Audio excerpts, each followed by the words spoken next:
Usa-unsang pamaagi nga lagi pagsunog lagi. Kaubuton ba na sa Dios nga masunog sila or malipay ba ka ang Dios? Mao ba gyud nay katuyuan ni Jesus Christ ang paganhi nga naay masunog? Kinsay mahadlok sa kalayo? The sinners are afraid. Fearfulness has surprised the hypocrites. Who among us shall dwell with the devouring fire?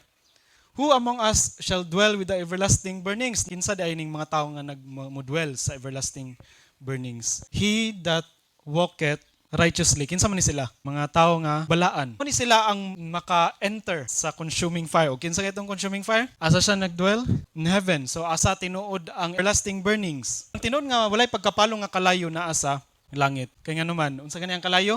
Dili mapalong nga gugma. He that walketh righteously. Sa story sa Bible, agi nahitabo nga wala na sunog, bisan na sila sa kalayo kinsa man. The three friends of Daniel. Kinsa ganito? Si Ananiah, Mishael ug si Azariah. Nganong wala sila nasunog?